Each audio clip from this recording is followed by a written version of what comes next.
오늘 성경 본문에는 첫째 날과 둘째 날 창조에 대한 말씀이 나오고 있습니다. 첫째 날 창조에서는 하나님께서 빛을 창조하셨다 그렇게 말씀을 하죠. 하나님께서는 이 빛을 창조하고 정리하시는데 하루를 온전히 쓰셨다 하는 그런 말씀입니다. 그만큼 하나님께서는 빛을 소중하게 여기셨다라는 그런 의미를 담고 있습니다. 하나님께서 빛을 만드시니까 혼돈하고 공허하며 흑암이 깊음 위에 있던 이 세상이 빛과 어둠으로 나뉘어지게 되었다. 오늘 성경은 그렇게 말씀을 하고 있습니다. 창세기에 나오는 이 태초의 창조의 과정은 신약 성경에 나오는 새로운 창조, 그러니까 타락한 영혼을 하나님의 자녀로 만들어 가시는 과정과 똑같은 것이다. 그렇게 이해를 하시면 되겠습니다. 고린도후서 4장 6절 말씀에 보면 어두운 데에 빛이 빛이라 말씀하셨던 그 하나님께서 예수 그리스도의 얼굴에 있는 하나님의 영광을 아는 빛을 우리 마음에 비추셨느니라 그렇게 말씀을 하고 있습니다. 자, 그렇다고 한다면 이 땅이 혼돈하고 공허하며 흑암이 깊음 위에 있고라고 하는 것은 우리 인간의 타락한 영혼의 상태를 의미하는 것이다. 그렇게 우리가 이해를 할 수 있겠죠. 여러분, 여기에서 혼돈하고 공허하며라고 번역되어 있는 히브리어는 이 토후와 보후라는 그런 단어거든요. 토후와 보후를 한마디로 번역을 하면 엉망진창이다라는 뜻이에요. 엉망진창이다. 타락한 인간의 영혼은 하나님이 보실 때 엉망진창의 상태라는 거예요. 그 사람이 뭐 돈이 많든 잘생겼든 뭐 권세자든 아무런 상관이 없어요. 그 사람이 하나님을 모르고 구원받지 않고 타락한 그대로의 상태라고 한다면 모든 것이 뒤죽박죽 엉망이 되어 있는 그런 상태다 하는 것을 성경은 말씀을 하고 있습니다. 그 타락한 영혼을 구원하시는 그 하나님의 구원 사역이 첫째 날 빛을 창조하신 하나님의 방법 속에 숨어 있는 것을 보게 됩니다. 하나님이 이르시되 빛이 있으라 하시니 빛이 있었고 그렇게 말씀을 했습니다. 하나님이 이르시되 빛이 있으라 하시니 빛이 있었다. 하나님의 말씀이 있을 때에 빛이 존재하게 되었다는 겁니다. 태초에 세상에 비친 그 빛은 하나님의 말씀으로 임하게 되었습니다. 우리의 타락한 영혼 속에 한 줄기 빛으로 비춰지는 은혜도 하나님의 말씀을 통해서 우리에게 주어지게 되는 것이죠. 요한복음 1장 1절로 4절에 이렇게 말씀을 합니다. 태초에 말씀이 계시니라. 이 말씀이 하나님과 함께 계셨으니 이 말씀은 곧 하나님이시니라. 그가 태초에 하나님과 함께 계셨고 만물이 그로 말미암아 지은 바 되었으니 지은 것이 하나도 그가 없이는 된 것이 없느니라. 그 안에 생명이 있었으니 이 생명은 사람들의 빛이라. 그렇게 말씀을 하고 있습니다. 빛이 인간의 영혼에 임하게 되는 것은 말씀, 곧 살아계신 하나님의 말씀을 통해서 우리 영혼에 임하게 되어진다 하는 것이죠. 말씀을 통해서 이 빛이 인간의 영혼 속에 들어오면서 빛과 어둠이 나누어지게 됩니다. 이 말씀의 조명 아래에서 우리 그리스도인들은 죄의 악함과 인간의 허물과 그 허물의 결과로 인한 위험들을 깨닫게 되고 인간의 그 어떤 노력으로도 이 위험에서 벗어날 수 없다는 것을 우리가 깨닫게 되는 것이죠. 또한 이 빛을 통해서 예수님을 알게 되고 구원의 은혜를 알게 되고 하나님을 알게 되는 그런 은혜를 경험하게 되는 것입니다. 인간의 영혼에 말씀을 통한 은혜의 빛이 비춤으로써 세상적인 방법으로는 깨달을 수 없는 귀한 영적인 진리를 깨닫게 되는 것입니다. 오늘 하나님께서 빛이 있으라 말씀하시니까 그 빛은 즉각적으로 존재하게 되었다. 그렇게 성경은 말씀을 합니다. 이 땅을 조성하시는 데는 엿새나 걸렸어요. 그러나 땅에 빛을 비추는 데는 순식간에 그냥 빛이 존재하게 되는 겁니다. 한 영혼을 중생시키는 것도 하나님은 순식간에 행하십니다. 마치 번쩍이는 선광과 같이 그 영혼에게 순식간에 빛과 생명을 주시는 것입니다. 찰스 스펄전이라고 하는 분이 이렇게 표현을 했습니다.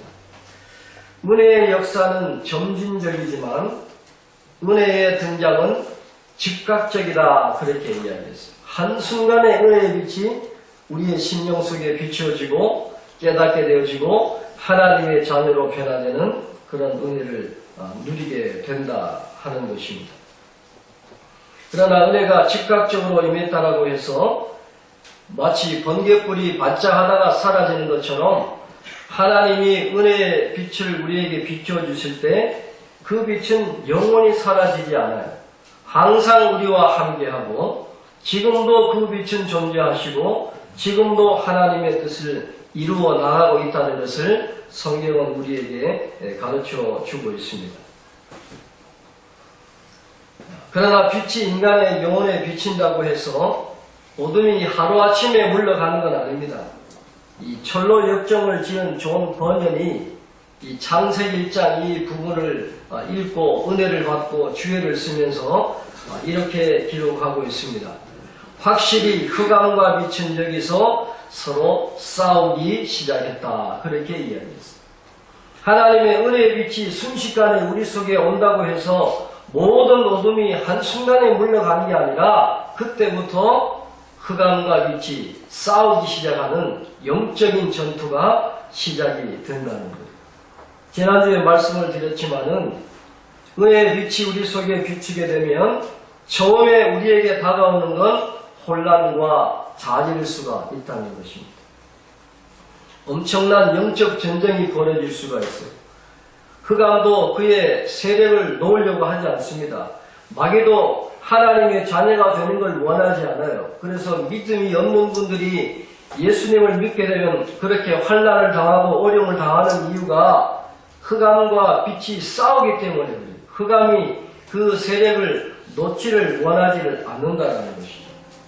그래서 하나님의 은혜의 빛이 타락한 인간의 본성을 뚫고 영혼에 들어오게 되면 인간의 어두운 면들이 발항하게 되어 있어요. 그래서 예수님이 이 세상에 오셨을 때, 빛으로 오셨을 때 예수님께 가까이 다가가는 것이 아니라 예수님을 떠나가라는 거예요. 우리의 모든 더럽고 추한 모습이 드러나니까 예수님을 싫어하는 거예요. 핍박하는 거예요. 예수님을 떠나가라는 겁니다. 그런 어려움들이 영적 전쟁이 있을 수 있다 하는 것이죠. 그러나 어둠의 세력이 아무리 강력하다 할지라도 우리 마음속에 한번 비추기 시작한 그 빛은 절대로 소멸되지를 않아요.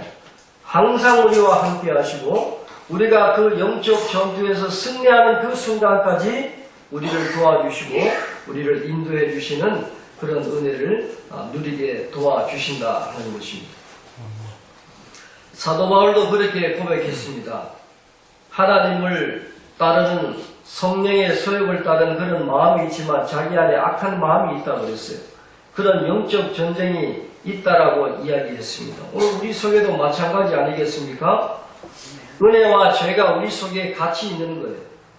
우리가 천국에 갈 때까지 이 영적 전쟁은 멈추지 않을 것입니다. 항상 흑암과 빛이 우리 안에 싸우는 일은 앞으로도 계속 일어날 것이라고 성경은 말씀을 합니다. 그럼에도 불구하고 우리가 희망을 갖게 되는 것은 하나님이 우리 속에 비춰주신 그 빛을 하나님은 바라보고 계시고 귀하게 보시고 그 빛을 통해서 우리에게 은혜를 베풀어 주시는 것입니다.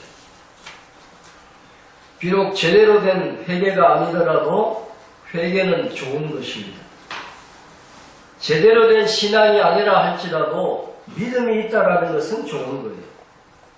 젖은 나무에 불이 붙은 것처럼 그름이 나는 생명이라 할지라도 그 생명은 좋은 것입니다. 하나님은 상한 갈대를 꺾지 아니하시고 꺼져가는 심지를 끄지 아니하시는 분입니다. 우리가 때때로 넘어질 수 있고 흑암에 질 수도 있고 유혹에 넘어질 수도 있고 죄를 지을 수도 있지만은 그러나 하나님은 그 싸움을 영원히 지켜보시고 우리가 마지막으로 승리할 수 있도록 우리와 함께 하시고 우리에게 힘을 주시고 우리를 도와주시겠다라고 약속을 하고 있는 것입니다. 에베소서 5장 8절 말씀에 보면 너희가 전에는 어둠이더니 이제는 주 안에서 빛이라 빛의 자녀들처럼 행하라 그렇게 말씀을 하고 있습니다.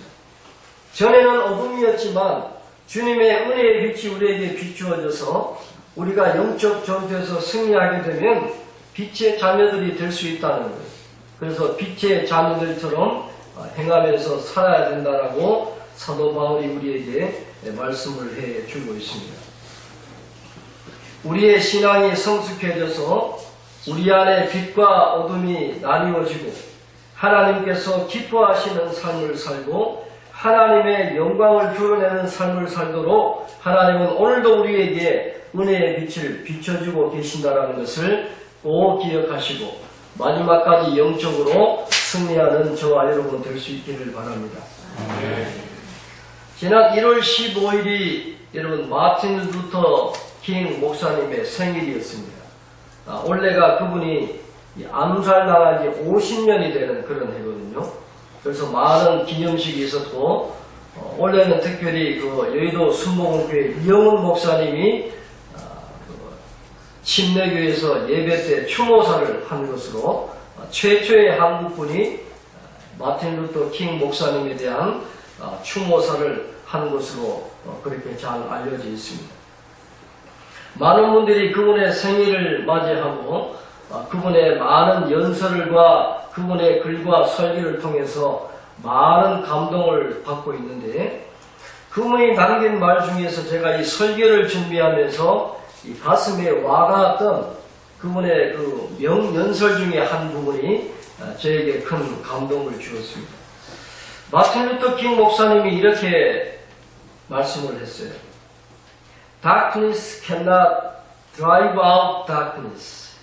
Only light can do that. 그렇게 이야기했어요. 어둠은 어둠을 몰아낼 수 없습니다. 오직 빛만이 어둠을 몰아낼 수 있습니다. 그렇게 이야기했어요. 이렇게 얘기했어요. 미움은 절대로 미움을 몰아낼 수 없어요. Only love. 오직 사랑만이 미움을 쫓아낼 수 있습니다. 그렇게 이야기를 했습니다. 그분이 목사님이잖아요. 이 창조주 하나님의 능력을 믿은 거죠.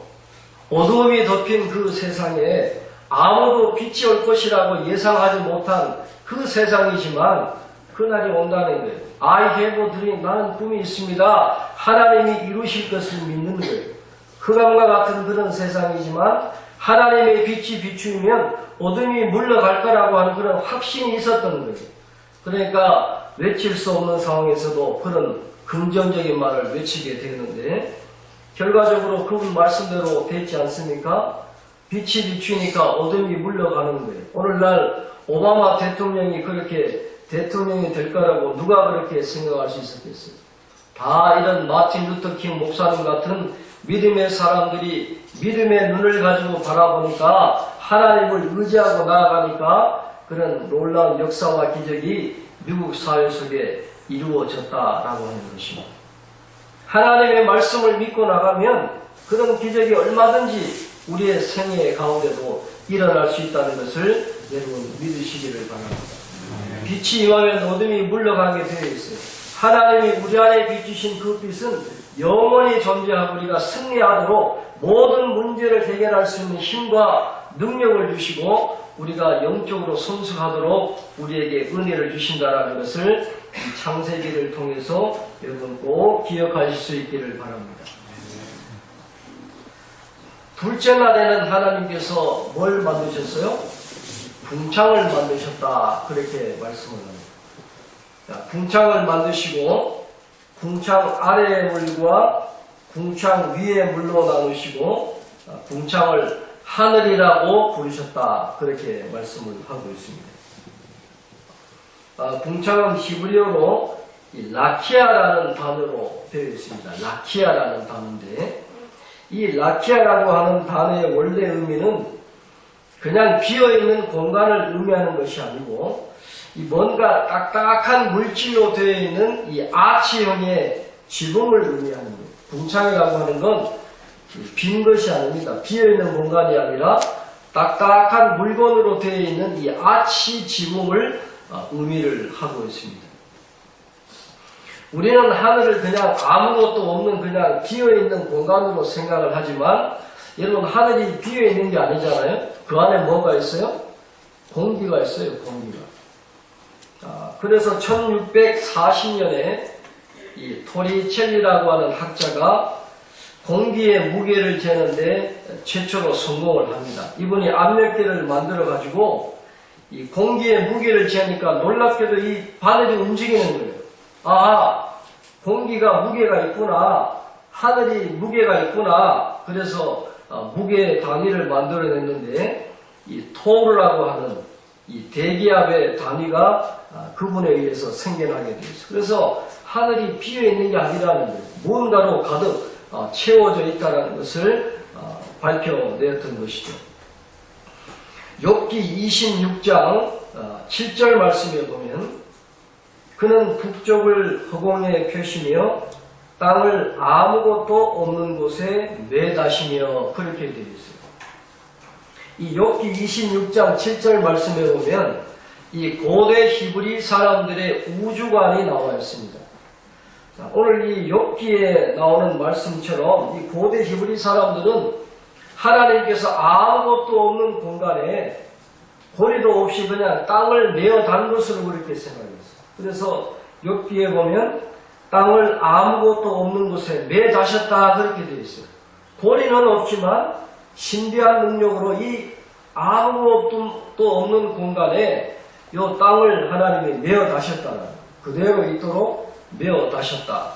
그렇게 이야기를 하고 있습니다. 그리고 이 북쪽 하늘은 이게 궁창을 의미하는 거죠. 이제 궁창을 하늘에 펴시고 거기에다가 천장에 무언가를 달듯이 해도 다시고 달도 다시고 별도 다시고 그렇게 했다라고 고대 히브리 사람들은 생각을 했다는 것입니다.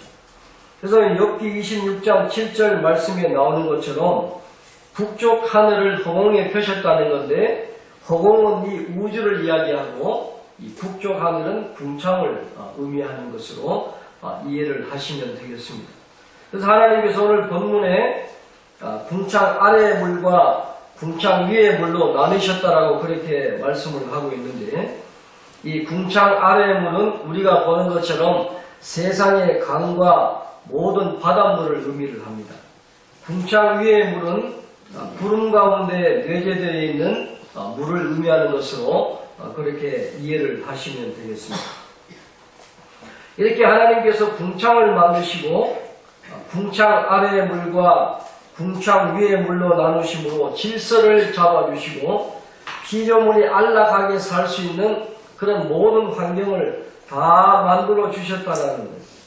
그런데 인간의 타락으로 말미암아 노아의 홍수가 발생하면서 이 질서가 완전히 깨어집니다. 궁창 위의 물이 다 떨어져 내려가는 거죠. 그래서 환경이 타락하고 900세 이상까지 살던 사람들이 지금 나이밖에 살 수 없는 그런 비극이 이 세상에 일어난 것으로 성경은 말씀을 하고 있습니다. 이 질서가 깨어지지 않았더라면 아마 우리도 900세까지 살 수 있었을 거예요. 요즘 100세 시대라 그러지만은 이 홍수가 없었다면 하나님이 처음에 만드신 이 질서가 그대로 유지되었더라면 아마 우리도 아마 100살 이상 800세 잔치도 하고 900세 잔치도 하고 아마 그런 삶을 살 수도 있었지 않을까 그런 생각을 해보게 됩니다. 그런데 이 궁창을 만드신 부분에서 여러분 주목할 것이 있어요. 다른 날들은 나오는 단어가 이 궁창을 만든 날에는 나오지는 않아요. 여러분 한번 보세요. 창세기 1장을 쭉 보세요. 첫째 날에 하나님이 빛을 만드시고 나서 하나님이 뭐라 그랬습니까? 하나님이 보시기에 좋았더라. 그렇게 말씀했어요. 자, 셋째 날에는 하나님이 뭘 만드십니까? 땅이 풀과 각기 종류대로 씨 맺는 채소와 각기 종류대로 씨 가진 열매 맺는 나무를 만드십니다. 그리고 보시기에 뭐라 그랬어요? 하나님이 보시기에 좋았더라 그랬습니다. 넷째 날에는 두 큰 광명체를 만듭니다. 그래서 큰 광명체는 낮을 주관하게 하시고 작은 광명체는 밤을 주관하게 하셨는데 그때에도 뭐라 그랬습니까? 하나님이 보시기에 좋았더라 그랬어요. 자, 다섯째 날에는 큰 바다 짐승들과 물에서 번성하여 움직이는 모든 생물들과 날개에 있는 모든 새를 종류대로 창조하시고서는 하나님이 보시기에 좋았더라. 그렇게 말씀했어요. 그런데 궁창을 만드시고 난 다음에는 여러분 그 말씀이 있습니까? 없습니까? 없어요. 궁창을 만드신 날에는 하나님이 보시기에 좋았더라. 그 말이 없어요. 왜 그랬을까? 여기에 영적인 교훈이 있는 거예요. 가장 멋지고 높은 하늘, 얼마나 멋있습니까? 그러나 그 하늘에 보시기에 좋았더라 말씀하지 않는 이유는 항상 문제는 어디에 있어요? 높은 곳에 문제가 있기 때문에 그래요. 높은 곳에. 높은 곳에 있으면 문제가 많아요. 높은 곳에 있는 사람들이 교만해지기 쉽고 타락하기 쉬워요. 그래서 궁창을 만드시고는 하나님이 보시기에 좋았더라 말씀을 안 하시는 거예요. 어떤 분들은 또 이렇게 이야기하기도 합니다. 이 궁창에 이 사탄 루시퍼가 존재하는 그런 영역이기 때문에 하나님이 보시기에 좋았더라 그렇게 말씀하지 않았다라고 이야기하는 그런 학자들도 있습니다만은 그러나 영적인 교훈으로 보면 하나님은 높은 자리에 올라가서 하나님을 대적하고 하나님을 떠나서 교만하게 살아가는 것을 하나님은 원하지 않으셨기 때문에 궁창을 만드시고는 보시기에 좋았다라는 말씀을 하지 않았다. 그렇게 이해를 하고 있는 것입니다. 언제나 높이 올라가는 게 문제예요. 우리나라만 그렇습니까? 외국에도 마찬가지로 이 높이 올라가는 분들이 참 문제가 많아요. 그래서 하나님은 절대로 교만해지지 않도록 우리에게 늘 겸손하라 그렇게 말씀을 하고 있는데 우리가 항상 하나님 앞에 겸손하게 모든 것이 다 하나님의 은혜입니다 하는 그런 믿음으로 우리가 앞으로도 살아가야 할 줄로 믿습니다. 우리가 마지막으로 함께 생각해 볼 것이 있는데 이 창조라고 하는 말 속에는 두 가지 의미가 들어있다는 것을 우리가 꼭 기억을 해야 됩니다. 창조라고 하는 말 속에는 창조 행위라고 하는 그런 의미도 있지만은 또 다른 의미는 창조 질서라는 의미가 같이 있는 거예요. 하나님이 창조하신 이 세상을 그 질서가 유지되도록 지금도 역사하시는 그 섭리라고 하는 그 단어를 우리가 항상 같이 생각을 해야 된다는 것이죠. 이것을 정확하게 이해했던 분이 누구냐 하면 바로 베드로 사도입니다. 베드로 사도. 자, 베드로후서 3장 5절에 보면 이런 말씀이 나옵니다. 이는 하늘이 옛적부터 있는 것과 땅이 물에서 나와 물로 성립된 것도 하나님의 말씀으로 되었다. 그렇게 말씀을 해요. 창조에 대한 말씀이죠. 이 세상을 만드신 하나님에 대한 그런 말씀이 있고 동시에 베드로후서 3장 7절에 보면 이렇게 말씀을 해요. 이제 하늘과 땅은 그 동일한 말씀으로 불사르기 위하여 보호하신 바 되어 경건하지 아니한 사람들의 심판과 멸망의 날까지 보존하여 두신 것이니라. 그렇게 말씀을 하고 있습니다. 하나님은 태초에 천지를 창조하신 그 능력으로 지금까지도 그리고 앞으로도 계속해서 천지 만물이 질서를 지키고 조화롭게 운행하도록 역사하고 계시고 미래에도 역사하실 것이라는 것을 우리에게 가르쳐 주고 있는 것입니다. 그래서 이 만들다라는 말과 이 다스리다라고 하는 말은 하나님께는 같은 의미예요. 만드신 그 창조물을 하나님께서 지금도 다스리시고 섭리하고 계신다 하는 것을 우리에게 가르쳐 주고 있는 것입니다. 그래서 우리가 성경적인 창조 개념을 생각할 때에는 항상 자신의 세계를 만들어내실 뿐만 아니라 보존하시고 인도하시고 다스리시는 하나님의 주권적인 행위를 잊어버려서는 안 된다는 거예요. 그래서 모든 만물의 주인은 하나님이시고 모든 흥망성쇠가 하나님께 있음을 알고 하나님께 맞추고 살아갈 때 우리의 삶의 질서가 잡히고 하나님의 은혜와 복을 누릴 수 있다는 것을 성경은 우리에게 가르쳐 주고 있습니다. 시편 33편 9절입니다. 그가 말씀하심에 이루어졌으며 명령하심에 견고히 섰도다. 그렇게 말씀입니다. 하나님이 붙들어 주시니까 이 아름다운 우주가 질서 있게 운행이 되고 있다는 것입니다. 히브리서 1장 2절로 3절 말씀에 보면 이 모든 날 마지막에는 아들을 통하여 우리에게 말씀하셨으니 이 아들을 통하여 우리에게 말씀하셨으니 이 아들은 만유의 상속자로 세우시고 또 그로 말미암아 모든 세계를 지으셨느니라. 이는 하나님의 영광의 광채시요 그 본체의 형상이시라.